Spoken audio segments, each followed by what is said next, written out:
시청자 여러분 안녕하십니까. 본격 시사 토크 명쾌한 주입니다. 공공기관장 후보자 3명에 대한 인사청문회가 이루어지면서 민선 6기 오영훈 도정의 첫 번째 인사가 사실상 마무리됐습니다. 지난주에는 민주당 이재명 대표가 제주를 방문해서 예산정책협의회를 열기도 했는데요. 자, 오늘 이 시간에는 강호진 제주대한연구공동체 공공정책센터장, 고재일 제주팟닷컴 기자 두 분과 함께 이슈를 짚어보는 시간 가져보겠습니다. 예, 두 분 안녕하세요. 네, 안녕하십니까. 예, 자, 최근에 행정시장에 이어서요, 공공기관장 후보자들에 대한 인사청문회도 도의회에서 진행됐는데요. 먼저 관련 영상부터 보시겠습니다.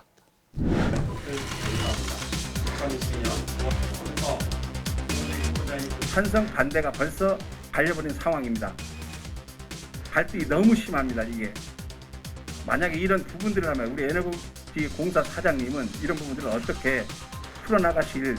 주민 수용성과 지역 상생의 이 두 가지 키워드를 만족하지 못하는 그러한 사업들은 추후에라도 문제가 생길 소지가 많기 때문에 이런 부분들에 있어서는 우리가 짚고 넘어가야 된다라고. 인간하라! 인간하라!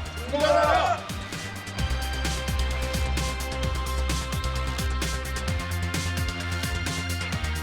할당 없이 다른 당의 후보를 지지하고 그 대가로 자리 보장은 당 차원을 넘어 도민을 기만한 행위라고 생각합니다.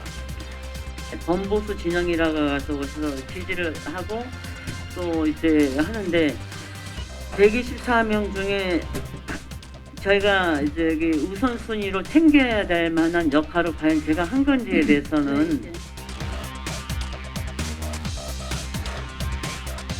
연구원은 일관성이 있어야 된다라고 금방 말씀을 하시던데 그때와 지금의 일관성이 다르다는 것이 느끼는 그런 도민들이 많은데 정책이라고 하는 것이 자극적으로 변하지 않은 상태에서 유지된다면 경쟁력을 가질 수 없다라고 생각을 하고 있습니다. 예, 제주에너지공사, 제주국제컨벤션센터, 제주연구원장 후보자에 대한 인사청문회가 마무리됐는데요. 전체적으로 이 세 분 인사청문회 보신 소감이 어떠신지 먼저 간단하게 말씀해 주시죠. 가끔 영화를 보다 보면은 예. 이 영화의 주인공이 누구지? 약간 좀 혼란스러운 때가 좀 있거든요. 예. 그러니까 인사청문 대상자도, 예. 인사청문 위원도, 그렇다고 이제 도민들도 이 인사청문회를 바라보면서 뭔가를 좀 이 주인공이라든가 뭔가 네. 확 들어오는 이런 걸 좀 느끼지 못한 그런 인사청문회가 아니었나 좀 개인적으로 좀 그렇게 생각을 합니다. 좀 약간 밋밋한, 정말 진짜 평서문 같은 그런 인사청문회였다. 예, 강호진 개인적으로. 센터장님 생각은 어떠세요? 세 분 중에 뭐 두 분은 밋밋했지만 예. 컨벤션 센터 상당히 약간 또 나름 치열했습니다. 그래서 아. 쟁점도 많았기 때문에 전체적으로 평이했다라고 보기 좀 어렵고요. 컨벤션 센터는 좀 더 짚어볼 내용도 있는 것 같습니다. 예, 그럼 한 분씩 순서대로 짚어보겠습니다. 자, 제주에너지공사 제5대 사장에 김호민 제주대 교수가 임명됐는데요. 인사청문회에서 가장 큰 쟁점은요, 이 개인에 대한 어떤 문제 제기보다는 추자도 해상풍력 사업을 과연 어떻게 해결할 것이냐, 그렇죠. 이 부분이었어요. 김호민 사장이 아까 방금 보셨듯이 주민 소용성, 또 지역 상생 이런 부분에 주안점을 두고 이 문제를 풀어가겠다는 좀 원론적이긴 하지만 의미 있는 답변했는데요. 풍력 발전 사업을 전체적으로 관리하는 게 제주에너지공사 사장이다 보니까 제주도의 어떤 정책 방향이 여기서 나올 수 있을 건지 관심이 끄는 부분이었거든요. 이 인사청문회는 어떻게 보셨는지? 우선 인물 자체가 이제 다른 출자 출연 기관과 달리 또 예. 비교적 제3자가 보기에도 그 직책에 맞는 이제 과가 있었기 때문에 예. 그 경력상으로는 큰 문제가 없었고요. 예. 투자 해상 풍력 당연히 에너지공사 신경 쓰긴 해야 되는데 예. 현실적으로는 이게 이제 도하고 제주시가 좀 관여하는 바가 많아서 예. 더 나가서는 산자부까지 연결돼 있기 때문에 사실 의지적 표면 정도 수준인 거고 예. 실제로는 이제 취임 이후에 어떻게 제주시, 도 그리고 산자부랑 협력하면서 할 것인가는 좀 지켜봐야 될 것 같습니다.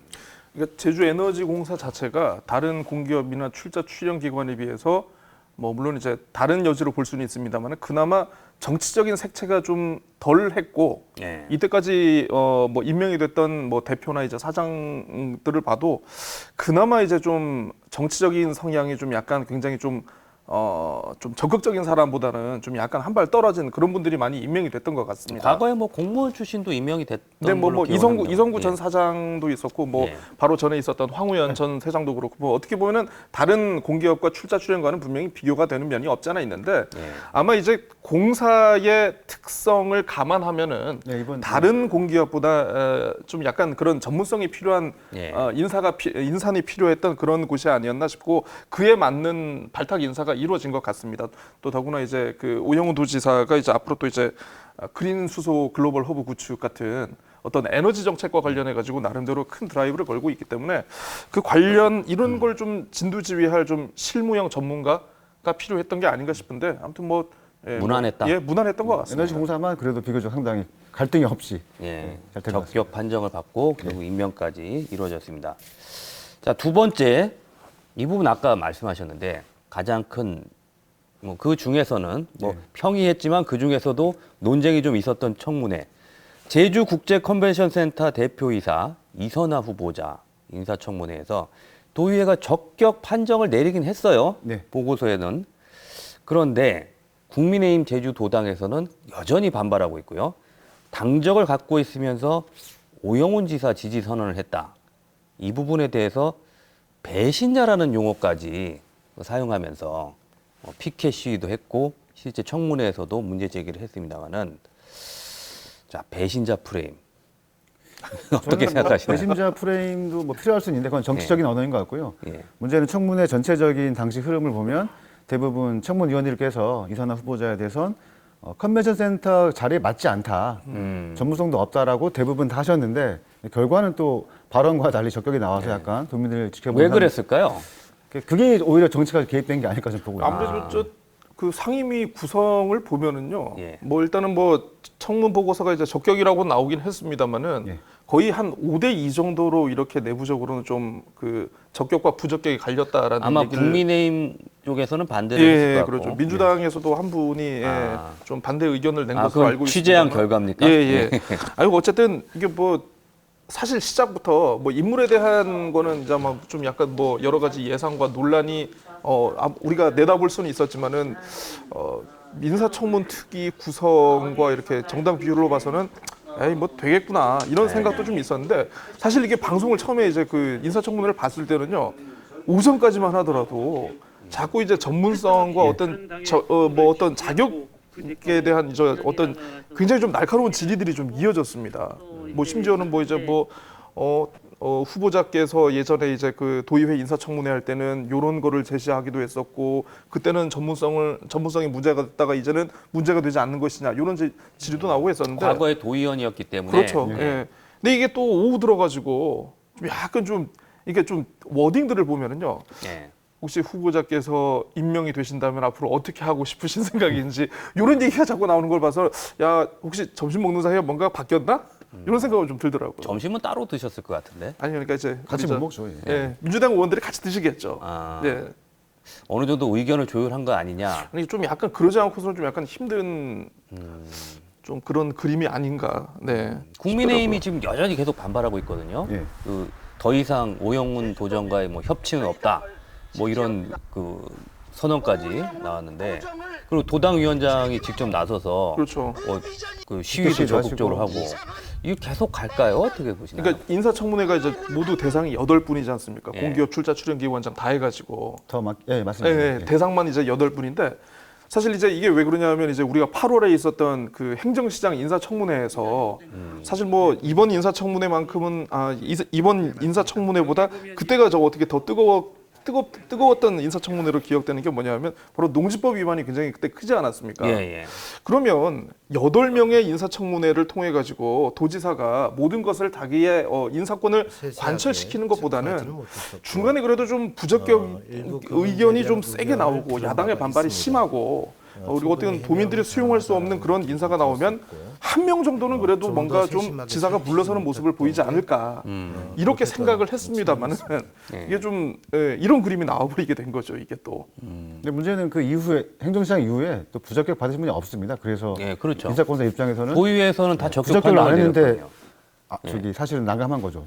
인사를 하기 위해서는. 예. 근데 뭐 지금 더 큰 거는 뭐냐면 이제 어쨌든 인사청문회에서 부적격이 나왔습니다만은 예. 그 이후에 지금 뭐 언론 보도라든가 그리고 국민의힘에서 일각에서 주장하고 있는 과거 이제 그 재직 시절 도의원 되기 이전에 어떤 재직 시절의 이 논란과 이게 또 이제 그 도의회에서 이제 인사청문 과정에서의 어떤 거짓 진술 논란 등이 위증 이제 논란이 있었던 거죠. 이게 또 앞으로 어떤 파장을 불러올지는 좀 지켜봐야 될 것 같습니다. 조금 더 지켜봐야 된다. 네네. 아, 개인의 이제 도덕성 문제로 그 배신자 프레임에서 그렇죠. 이제는 뭐 개인의 뭐 도덕성 논란까지 그러니까 이제 지사가 이어진다. 이제 바로 이제 저 그 임명증을 임명장을 주는 것이 아니고 네. 컨벤션 센터 자체가 이제 주식회사거든요. 임명 절차가 좀 복잡해요. 그렇죠. 예, 그래서 일단 어쨌든 제주도가 약 66%의 지분을 가지고 있는 주식회사이기 때문에 임시 주주총회를 열고 이사회를 통해 가지고 어쨌든 최종 결정이 됩니다. 그 시간까지가 지금 한 며칠 정도 남아 있는 걸로 알고 있는데 아마 지사나 도 입장에서도 아마 고심이 아마 많지 않을까.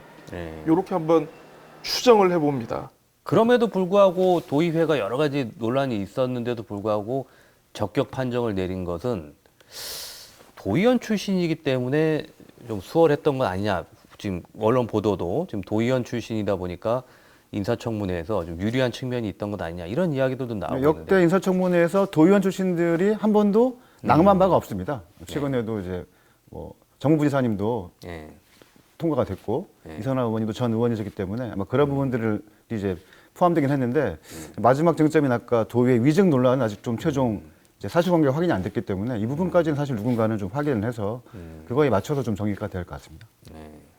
그 고재일 기자님은 이번에 인사청문회에서 적격 판정 내려진 원인은 아까 말씀하신 더불어민주당이 아무래도, 네. 다수당이기 때문일까요? 아무튼 그런 당의 구성을 좀 많이 받지 않았을까 싶은데요. 아마 국민의힘이 다른 상임위처럼 뭐 예를 들어서 뭐 4대 3이라든가 아니면 네. 더 많은 구성이었다면 저는 충분히 달라졌을 거라고 봅니다. 아, 위원회 구성상. 네네. 네. 알겠습니다. 자, 다음 순서는요. 제주연구원장 예. 양덕순 제주대 교수가 이번에 인사청문회 대상이었는데요.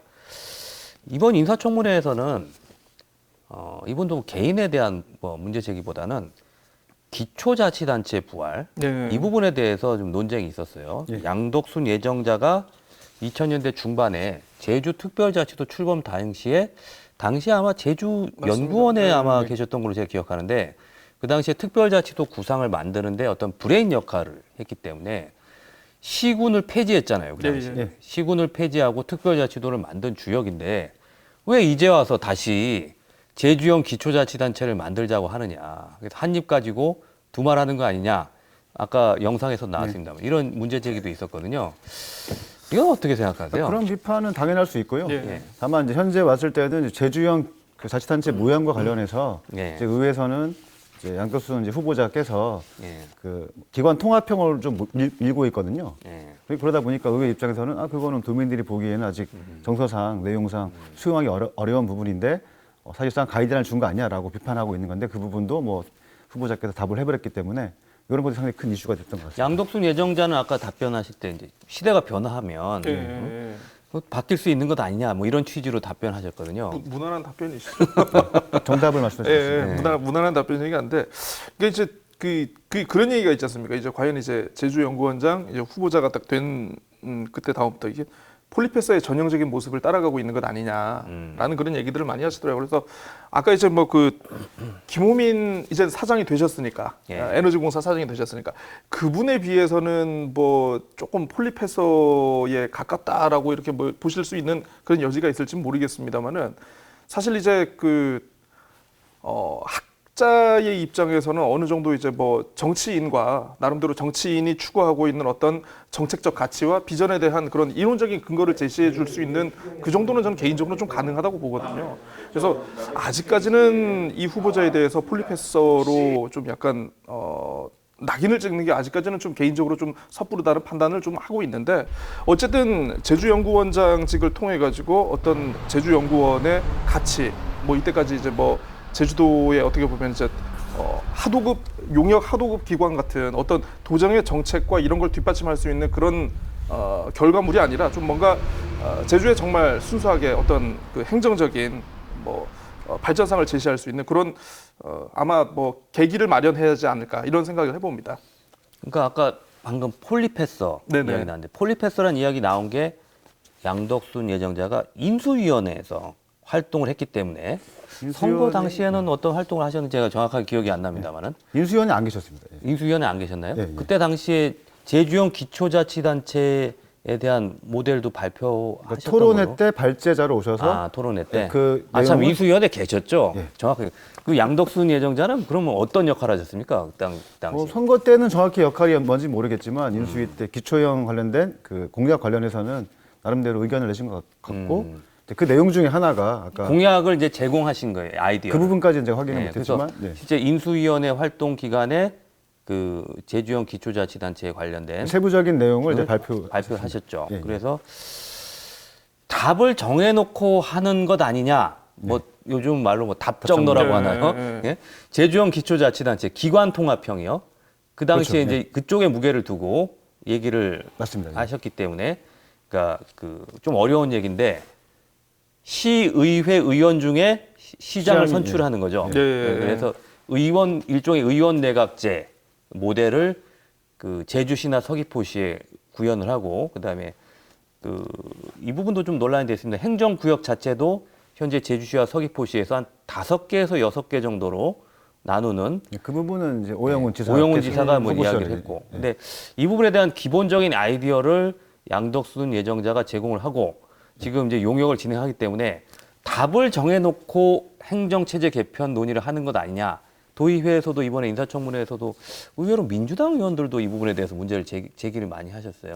이게 학자 입장에서는 예. 뭐 나름대로 자기의 아이디어를 정책권자에게 건의를 하고 이런 걸 보여줄 수 있고 사실 정책권자가 그 중에 하나를 선택하는 거 아니겠습니까? 뭐 물론 반대로 정책권자의 입장이나 생각을 학자가 그걸 메이드를 할 수도 있지만은 예. 뭐 그거는 이제 선후 관계를 저희가 따질 수가 없기 때문에 지금 알 수 없기 때문에 일단 저는 뭐 답을 정해놓는 방식은 되게 싫어하고요. 예. 그리고 우리가 행정이라는 게 도민의 삶과 연결돼 있기 때문에 예. 일부 교수님들의 저는 정책 실험장이 되는 걸 되게 반대합니다. 그래서 이 과정도 명백하게 답을 정해놓고 하지는 않고 있다라고 알고 있습니다.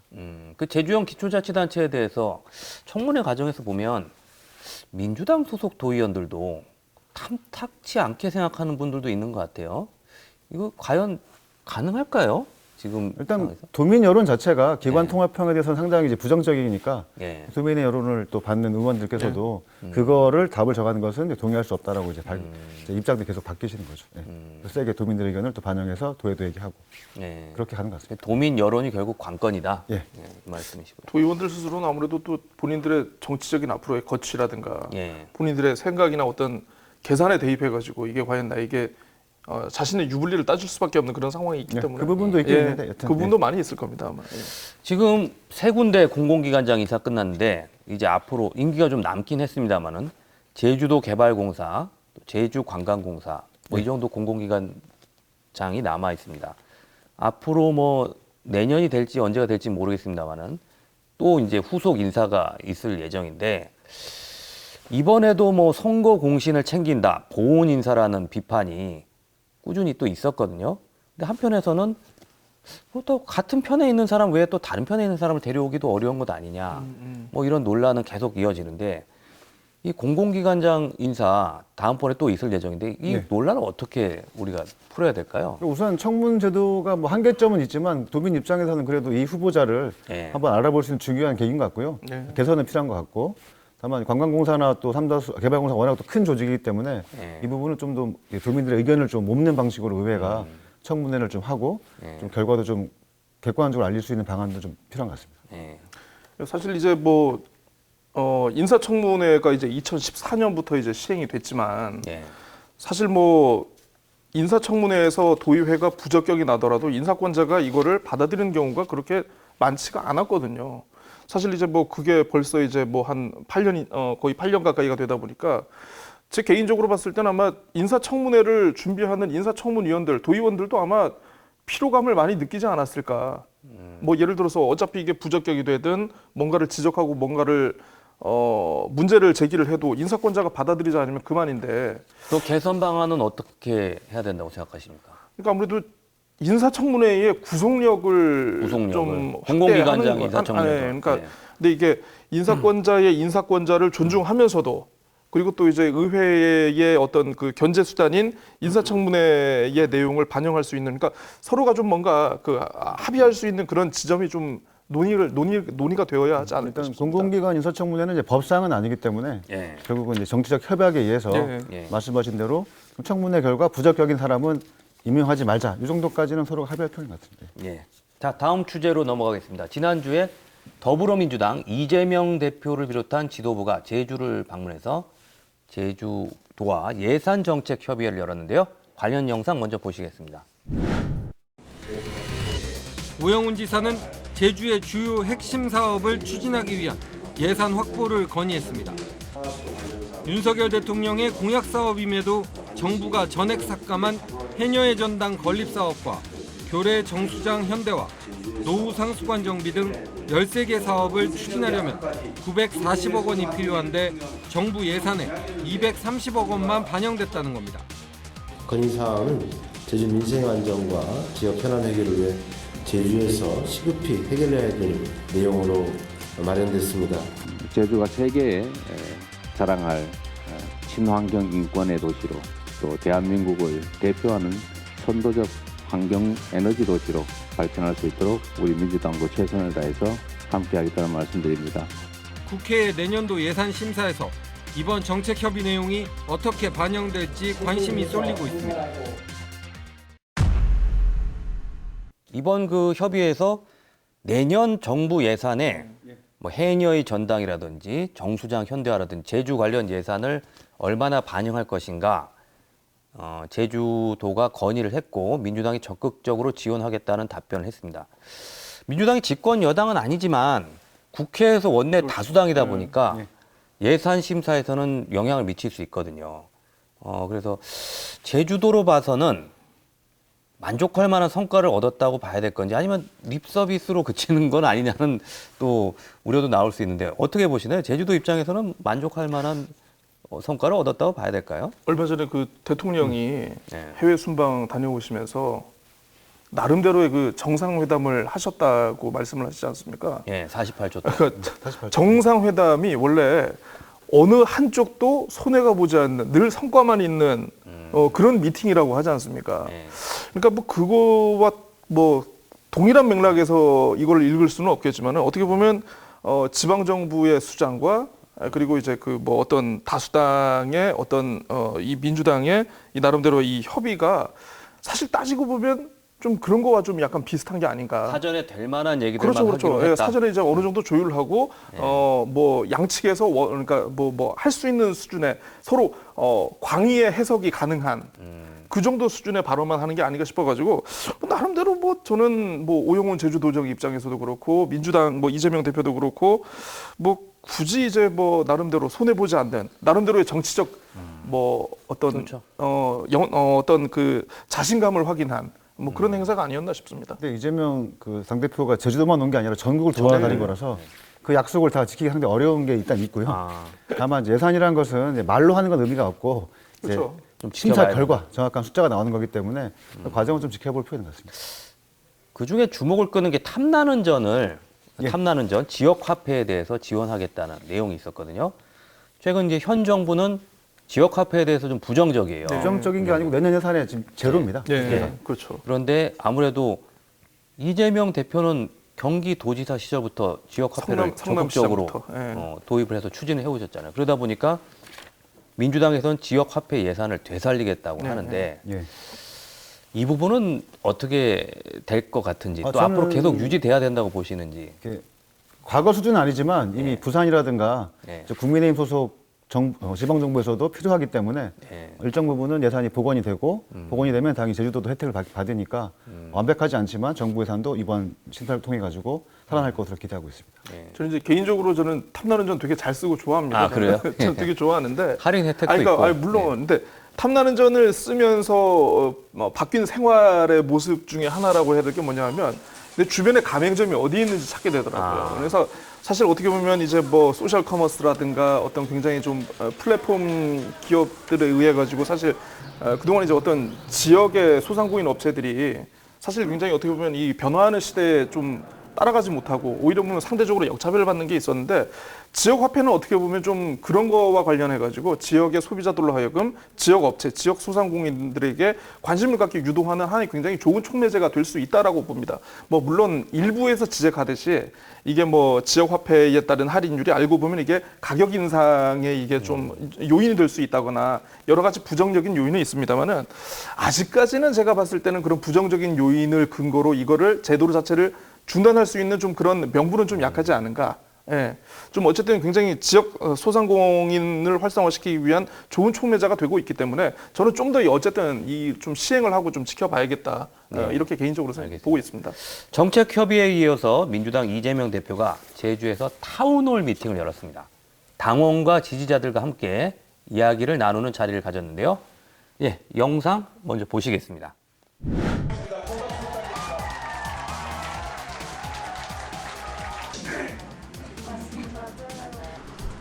제가 요새 자꾸 떠오르는 단어가 이럴 게 있어요. 어떤 것 같습니까? 적반하장, 후안무치. 왜 자신의 잘못을 타인에게 뒤집어 씌웁니까? 그렇죠? 네. 그리고 사람이 양심이라고 합니다. 얼굴이라고 합니다. 얼굴이 너무 두꺼워서 수치심을 못 느낍니까? 그러면 안 되죠. 그래서 그런 생각 안 떠오르게 후안무치, 적반하장 이런 생각 좀 안 들게 해주시면 고맙겠습니다.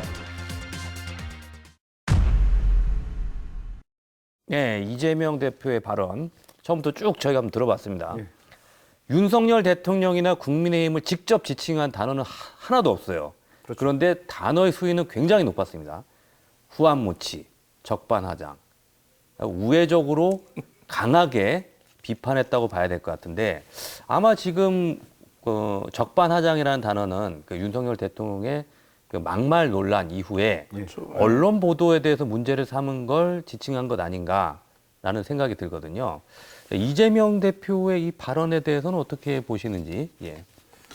당대표 이후에 주로 이제 이재명 대표의 메시지는 정책과 민생이었거든요. 예. 근데 이번 제주 타운홀 미팅을 계기로 해서 정책과 민생도 중요하긴 한데 드디어 이제 정치적 언어, 본인이 잘 아시는 공격적 언어가 들고 나오면서 사실은 이제 그 정부하고 대립각을 상당히 많이 세우는 쪽으로 지금 전선이 확대되는 쪽으로 저는 보고 있습니다. 예. 양두구육보다는 좀 낫네요. 아니 어쨌든 아마 제가 알기로는 저때 타운홀 미팅이 있었던 전날 오전에 아마 국회에서 아마 교섭단체 대표 연설을 하고 예. 아마 제주에 온 자리일 겁니다. 그래서 뭐 그날 이제 교섭단체 연설 자체도 굉장히 그날 이제 뉴스가 많이 회자되고 좀 그런 상황에서 어떻게 보면 전날 이 제주에서의 타운홀 미팅은 그의 연장선상이 아닌가 싶은데 지지자들과의 그 그렇죠. 만남이니까. 뭐. 그리고 이제 센터장이 아까 얘기하셨지만 일단 기본적으로 이재명 대표 자체가 저 사람이 저분은 이제 수비수가 아니고 공격수거든요. 예. 사실 어떻게 보면 이제 정치적인 스탠스에 있어서도 수비보다는 공격적인 자세가 좀 약간 익숙하신 분인데 아무래도 뭐 현재의 어떤 국정 운영, 현재의 국정 운영 상황과 관련해 가지고 뭐 여야의 어떤 갈등이 지금 점점 극대화되고 있는 상황이라든가. 또 지금 또 이재명 대표를 둘러싼 이제 여러 가지 의혹이 제기되면서 또 이제 검찰 수사가 좀 본격화되고 있지 않습니까? 이런 상황을 아마 좀 감안을 하면은 이재명 대표 입장으로서도 좀 약간 어떤 유화한 모습보다는 좀 약간 강인한 모습을 좀 흔들리지 않는 야당 당대표로서의 모습을 보여야겠다라는 그런 개인적인 의지가 있지 않을까 싶습니다. 그러니까 대통령 직접 지칭하지는 않되 단어의 수위는 그렇죠. 일부러 좀 높였다 이렇게 보시는군요. 네, 대통령의 그 발언을 둘러싼 논쟁, 뭐 저희가 제주에서까지 이 얘기를 해야 될까 싶은 생각도 듭니다만은 이야기 나왔으니까 지금 전 국민적인 논란이 지금 뭐 끝나진 않았어요. 좀 시간이 좀 지나긴 했는데. 저는 그 발언이 그냥 일례성으로 끝날 줄 알았거든요. 다음 날 정도 대통령실에서 사과하고 하면 끝날 줄 알았는데 이렇게 일을 키우는 속사정을 잘 모르겠고 네. 급기야는 최근에 와서는 이제 특정 언론, 구체적으로 MBC를 향해서 뭐 고발까지 했는데 그러면 도대체 언론의 재갈을 물리려고 하는 거 아니냐. 언론 탄압을 할 수밖에 없는 건데 그러면 시민들 입장에서는 이제 시민들과 언론이 또 합세해가지고 대통령실의 잘못된 행태, 대통령의 잘못된 행위에 대해서 또 싸울 수밖에 없는 국면을 정부가 스스로 만들고 있다 좀 보고 있습니다. 개인적으로는 어떻게 들으셨는지도 좀 궁금해요. 뭘로 들리던가요? 저는 자막 그대로 들었습니다. 자막 그대로. 바이든으로 들었습니다. 저는. 예. 고재희 기자님은 이거 어떻게 우리가 풀어야 될지를 제주에서 참 얘기하기도 어려운 문제거든요. 워낙에 전 국민이 이 발언을 여러 번 들었습니다. 여러 번 들었는데 전 국민적인 관심사다 보니까 오늘 이 자리에서 뭐 어떻게 생각하시는지. 결자 해지 말하신 분이 풀어야죠. 그러니까 말하신 분이 본인이 직접 얘기하시면 될 건데 이게 무슨 뭐 마치 어디 진상 규명이 필요하고 어떤 법정 공방이 필요한 문제처럼 몰고 가는 게 참 문제가 아닐까. 이를 더 크게 키우시는 거 아닐까 싶습니다. 지금 뭐 국정감사가 진행되면서 조금 이슈가 뭐 바뀔 수도 있겠습니다만은. 아니 좀 이슈가 좀 바뀌었더라고요. 이제 문 전 대통령 그 감사원 이거 질의 관련해 가지고 요걸로 좀 약간 하는데 어쨌든 뭐 그 문제는 그 문제대로 다루고 이 문제에 대해서는 어쨌든 이게 어쨌든 해결이 되지 않으면 계속 이거는 어쨌든 지금 여당의 발목을 잡을 이슈이기 때문에 여당에서도 지금 아마 지금 계속 떨어지고 있는 지지율과 관련해서 고민하는 부분이 아마 클 것 같습니다. 그래서 결국은 대통령의 결단이 필요한 순간이 아닐까. 대통령의 결단이 필요하다. 그럼 명확한 어떤 해명, 입장 표명이 필요하다는 거. 구체적으로 MBC만 보도한 게 아니라 무려 124개 언론이 보도한 거니까 이 싸움을 언론과 싸우겠다고 하면 국민과 싸우는 것이 될 수밖에 없어서 저는 이렇게 싸울 게 아니고 지금 상황 깔끔하게 사과할 걸 사과하고 민생을 챙기시는 모습이 돼야 이제 정부 여당 그리고 정부와 여당의 지지율이 올라갈 수 있는 상황인 것 같아요. 계속 싸우면 더 떨어지겠죠. 예, 알겠습니다. 자, 오늘 두 분 말씀 고맙습니다.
제주의 역사와 전통을 알리는 대표 축제죠. 탐라문화제가 오늘부터 닷새 동안 진행됩니다. 3년 만에 대면 행사로 개최되는 만큼 제주 도민들의 관심과 기대 높은데요. 자, 오늘 이 자리에 김선영 한국예총 제주도 연합회장 모시고 이번 탐라문화제에 관한 이야기 나눠보겠습니다. 예, 안녕하세요. 네, 안녕하십니까. 제주예총회장 김선영입니다. 네. 탐라문화제가 올해 61번째라고 들었습니다. 그래서 탐라문화제 물론 아시는 분들도 많지만 모르시는 분들 위해서 탐라문화제 어떻게 출발했고 역사가 어떻게 흘러왔는지 소개해 주시죠. 예. 정식적으로 시작된 거는 이제 1962년. 1962년이요. 네네. 제주 예술제로 시작을 했습니다. 그때는 뭐 몇 단체 안 되는 그런 부분에서 시작이 됐다가 그게 1965년에는 한라문화제로 명칭이 바뀌면서 한라문화제요. 네네. 종합적인 문화축제로 발돋움을 했고 2002년부터 이 현재 쓰고 있는 탐라문화제로 이제 변경이 되면서 더 많은 규모가 커다란 행사로 지내고 있고 전국에서 3대 축제에 들어갑니다. 우리 탐라문화제와 개천예술제, 또 백제문화제가 전국을 대표하는 세 단체, 세 축제로 거듭나고 있습니다. 예, 이번 탐라문화제의 슬로건 네네. 와릉와릉 또시글라 제라온 탐라이얼 이렇던데요. 제주어인데 좀 설명 좀 해주세요. 어떤 의미인지.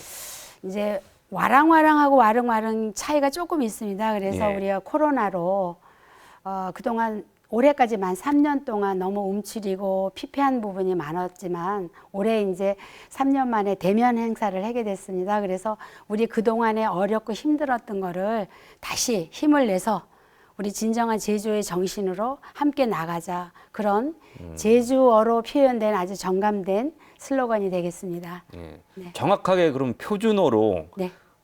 이해를 한다면 어떤 의미라고? 네. 우리 힘차게 다시 나아가자. 제주인의 정신으로. 그겁니다. 힘차게 다시 나아가자. 네네. 그러니까 이제 일어나서 손잡고 같이 다시 도전하자. 그런 의미입니다. 네, 알겠습니다. 자, 이번에 탐라문화제가 코로나19로 인해서 그동안 비대면으로 진행되면서 사실 아쉬움이 많았는데 3년 만에 대면으로 열리게 되죠. 아무래도 근데 코로나가 최근에 많이 가라앉긴 했습니다. 행사 준비가 쉽지는 않았을 것 같아요. 그동안 어떻게 준비해 오셨는지. 네네. 저희가 진행 과정에서 이제 그 행사를 하지만 많은 행정적인 인허가 돼 있습니다. 그래서 그런 부분과 만 3년 동안 코로나로 인해서 피폐돼 있던 부분을 같이 함께 하는 좀 다시 시대적인 변화로 변화된 탐라문화제를 보이기 위해서 이제 올해부터 저희가 총 감독제를 선임을 해서 그 하나의 모티브를 가지고 중점적인 부분을 많이 풀어갈 수 있는 탐라문화제로 준비를 하고 있습니다. 준비는 올해 초부터 시작된 겁니까? 네네. 예. 자, 행사가 이제 오늘 개막됐고요. 네. 10일까지 닷새 동안 진행되는데 네. 이번 행사 전체적으로 어떻게 진행되는지 네. 예, 설명해 주시죠. 네네. 어떻게 5일 동안 진행되는 부분이 저희 중점적인 주제는 문화와 개벽 신의제와 그다음에 아까 말씀드린 오늘 이미 열렸죠. 예. 네네. 그거는 오늘 11시에 예. 저희가 이제 벌써 제를 지냈고 거기에 보면 탐라 나들이라고 있습니다. 그거고 그다음에 민속문화축제라고 해서 우리 퍼레이드가 이제 8일 날 삼성역부터 시작하는 그런 부분이 있고 그다음에 무형문화축제와 제주어 축제 등 다양한 게 이제 민속문화축제가 있고요. 그다음에 예술문화축제에는 우리 제주도 예술인들뿐만 아니라 거기에 참여하는 제외 동포들뿐만 아니라 또 외국에서 참여하는 그런 프로그램이 되어 있습니다. 그리고 참여축제에는 우리 청소년들의 이렇게 우리 페스티벌도 있고 그림 그리기, 서예 공모 등 다양한 부분에서 이제 진행될 예정입니다. 네. 과거와 다르게 이번에 뭐 혹시 달라진 프로그램이나 특색 있는 행사가 있다면 또 소개해 주시죠. 네네. 달라진 부분이 있다면 개벽 신의제 같은 경우 예전에 비해서 개막식에 이제 오늘 개막식에서 우리 선 보이는 부분이 매일 밤 9일까지 네. 8시부터 9시까지 우리 퍼포먼스와 파사드하고 함께 어우러진 퍼포먼스 파사드가 함께 된 부분이 5일 동안 9일까지. 장소가 어디죠? 열리는 거기 탑동 해변 공연장입니다. 탑동 해변 공연장에서 매일 저녁 네네. 몇 시부터 하는 건가요? 8시부터 9시까지. 8시부터 9시까지 네네. 우리가 가면 그 탐라 개벽 신화를 재현하는 네네. 탐라의 빛 네. 그런 행사를 볼 수 있는 거군요. 네네. 예. 그게 이번에 처음으로 시도되는 거군요. 네네. 개막식에만 하지 않고 이제 9일까지 계속 그 시간에 방영을 같이 보여서 행사를 해서 도민들뿐만 아니라 지금 도외에 이제 여행객들하고도 함께하는 그런 시간을 별도로 마련했고 또 탐라 광장에 보면 에어돔이 설치가 되어 있습니다. 에어돔 안에는 예.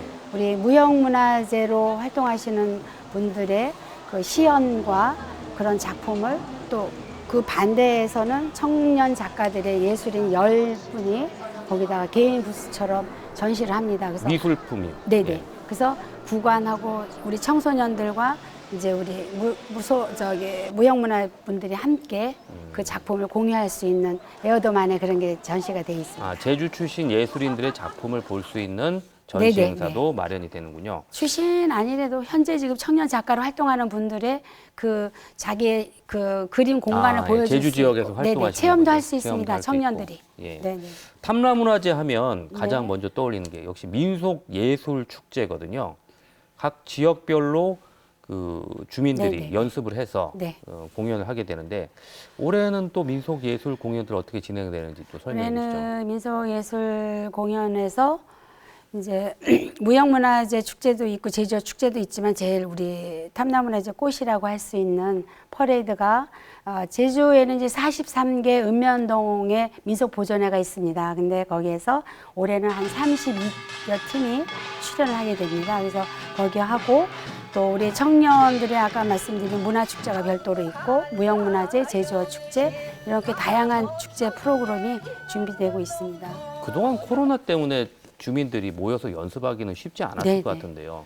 그 연습은 보통 언제부터 본격적으로 진행이 되었나요? 보통은 한 3개월 전부터 하지만 올해는 그 제약이 좀 많았지 않습니까? 8월 중순까지도 코로나의 상태가 이렇게 완화될 거는 생각을 안 했기 때문에 연습 기간이 좀 짧긴 합니다. 근데 그 아까 말씀드린 민속예술 축제 부분에 저희들이 이제 그 보존회에서 해마다 2팀씩 그러니까 민속예술 2팀, 걸궁의 2팀이 경연을 합니다. 그래서 거기서 최우상 받은 분들은 한국민속예술축제라고 중앙에서 하는 대로 이제 대표로 제주도 대표로 나가는데요. 그분들의 연습 기간이 조금 짧고 또 뭐 예산 관계로 조금 그런 부분에 아쉬움은 있지만 지금 굉장히 열심히 하고 있는 거로 알고 있습니다. 그만큼 더 큰 노력을 네네. 하셨다는 이야기고요. 자, 그동안은 이제 시민들이 참여를 할 수 없으니까요. 비대면으로 진행돼서 네. 아쉬웠는데 이번에는 시민들이 참여할 수 있는 프로그램들도 많이 준비됐다고 맞습니다. 들었어요. 어떤 것들이 진행되는지 하나씩 소개해 주시죠. 코로나가 2020년부터 21년까지 시작됐을 때는 주로 탐나 신화에 대한 좀 상상력을 온라인 통해서 이렇게 많이 홍보 아닌 홍보를 하기 위해서 시작됐다면 올해는 이제 처음으로 3년 만에 대면을 아직 뭐 코로나가 종식은 안 된 거지만 대면 속에서 이제 지금 프로그램이 진행되고 그 이제 시민들 아까 말씀하신 부분에 우리 그 보존회 안에는 시민들도 있지만 제주어 거기도 일반도 출연합니다. 제주어 경연대회. 제주어 노래 부르기 그다음에 뭐 이렇게 동화구연이든 어린이들과 어른들이 함께 하고 청년들이 힐링 이제 페스티벌해서 청년들이 많이 활동할 수 있는 그런 무대를 열어줬고요. 또 시민들도 그런 일반 시민들 함께 아까처럼 체험도 할 수 있게 하고 체험 프로그램을 통해서 그거는 탐나문화광장에 체험 부스를 별도로 마련했습니다. 그래서 거기는 온 가족이 할머니, 할아버지 온 가족이 함께 할 수 있는 올해의 주 컨셉은 도민들과 다 함께 할 수 있는 프로그램으로 많이 신경 써서 민속놀이도 했습니다. 직접 체험할 수 있고요. 그럼요. 예술 작품 만들기도 할 수 있고. 네네. 아까 그 청년 그 예술인들 하는 데서는 그분들 와서 할 수도 있고 또 체험 부스에 가면은 또 어린이들뿐만 아니라 어른들도 할 수 있는 그런 장르를 많이 마련했습니다. 탐나문화재가 뭐 제주의 대표적인 축제라는 건 뭐 모두가 인정하는 사실이지만 아무래도 시대가 변하다 보니까 고유한 문화, 민속놀이에 대한 관심이 특히 뭐 젊은 층에서는 떨어지는 건 사실이거든요. 네, 맞습니다. 앞으로 탐나문화재 어떻게 발전시키려고 내부적으로 논의하고 계신지 말씀해 주시죠. 그것도 제가 이제 예총 회장이 이렇게 취임을 하고 나서부터 항상 고민했던 부분이 그런 부분입니다. 이게 탐나문화재는 전통문화예술을 계승 발전이라고 하지만 아까 말씀드린 대로 시대적인 변화에 따라서 옛 것을 다 중시하는 부분이 청년 쪽에서는 조금 아직은 이제 뭐 AI 시대와 많은 그런 시대적인 변화에 맞춤해서 좀 그런 거를 특히 청년들 쪽에서가 20대부터 40대 쪽에서가 조금 등한시는 아니지만 우리가 조금 더 적극적으로 그분들한테 전통 문화를 알 수 있는 계기를 앞으로 많이 연구를 하고 노력을 하려고 합니다. 그래서 시대가 변함에 따라 발전되는 부분도 저희들이 올해가 60주년 아닙니까? 근데 60주년이 앞으로 60주년은 어떻게 진행될까는 저희들이 아무것도 모르는 거니까 그래도 변하지 않는 거는 제주도민들의 전통 예술과 또 예술인들이 다양하게 그 참여하는 그런 스토리가 있을 거고 제주도가 더 발전될 수 있는 우리 소재 올해는 이제 삼성 신화가 소재라고 하면 더 많이 개발이 돼서 뭐 웹툰이든지 만화든지 어떤 부분이라서도 청소년들과 청년들이 함께 할 수 있는 그런 거를 많이 연구하는 제주 예총이 거듭나기 또 탐나문화재가 그래서 더 발전해야 되지 않나 이런 거를 저희들이 염두에 두고 열심히 연구를 하려고 합니다. 네, 마지막으로요. 네. 탐나문화재 현대 사회에서 이 행사 왜 필요하다고 보시는지, 어떤 의미가 있다고 네. 보시는지 정리해서 말씀해 주시죠. 이제 저희들 탐나문화재의 60년이라는 거쳐온 세월이 결코 저절로 된 건 아니지 않습니까? 그래서 앞전에 말씀드린 대로 이걸 우리 제주도민들은 탐나 선인들이 여지껏 살아온 말 그대로 한라산의 이 거룩한 품에서 저희들이 살았다고 하면 올해 시작되는 이제 이 삼성 신화를 계기로 그 이래로 제주도의 창조적인 지혜와 또 선인들이 살으셨던 그런 개척 정신, 이 척박하지 않습니까? 제주도가 땅 자체 또 바다 자체가 그것을 갈고 이렇게 다 살아왔던 그런 이 터전을 우리들이 지켜야 되고, 현재의 그런 120만의 제주인들이라고 하지만 그 속에서 우리가 선인들의 벚꽃 창신적인 얘기로 그분들의 살아왔던 것을 우리 지금 현 세대에서는 더욱더 그분들을 기리고, 우리 탐나문화재는 그러한 전통 예술에 대한 부분을 청소년이나 앞으로 세대한테 조금 더 적극적으로 알려야 되기 때문에 우리 탐나문화재는 전통을 무시하지 않은 그런 상황 속에서 이제 진행을 하려고 노력을 하고 있습니다. 이 부분은 저희가 아까 앞전에 말씀드린 대로 탐나문화재 인허가 관계가 한 8월 중순경에 다 이렇게 시스템이나 다 종결이 어떻게 해야 될 땐 프로그램 됐다고 하면 지금이 아직 종식된 게 아니기 때문에 먹거리, 특히 탐나문화재는 퍼레이드와 먹거리인데 네. 그동안에 2년, 3년 동안 이게 주변의 소상공인들과 주변의 구도심권에 너무 그게 이 경제적인 효과가 없었어요. 그래서 저희들이 뭐 일부러는 아니지만 그 인허가에 맞춰서 먹거리 같은 거를 좀 상가하고 그 주변 상가를 좀 활성화시키고 이런 부분에서 먹거리가 약간 좀 부족할 수 있는 아예 네. 먹거리는 없습니다. 예. 그리고 아직 종식이 된 게 아니기 때문에 저희들이 많이 오실 거라고 생각을 해서 혹시라도 아직 제주도에도 이제 확진자가 나오고 있으니까 그게 염려돼서 그런 먹거리 부분이 저희들이 조금 주변 상가의 부흥도 또 아니면 소상공인의 그런 부분을 생각을 해서 그 점은 우리 도민 여러분들께서 조금 이해 양해 바랍니다. 예. 네, 감사합니다. 예. 김선영 한국예총 제주연합회장, 오늘 말씀 고맙습니다. 아이고, 너무 감사드립니다. 네, 이제 10월이 접어들면서 날씨도 제법 쌀쌀해졌는데요. 환절기 건강 유의하시고요. 이번 한글날 연휴에는 탐나문화재 현장 한번 찾아보는 게 어떨까 생각이 듭니다. 네, 오늘도 늦은 시간까지 시청해주신 여러분 고맙습니다. 명쾌한 주 다음 주 이 시간에 뵙겠습니다.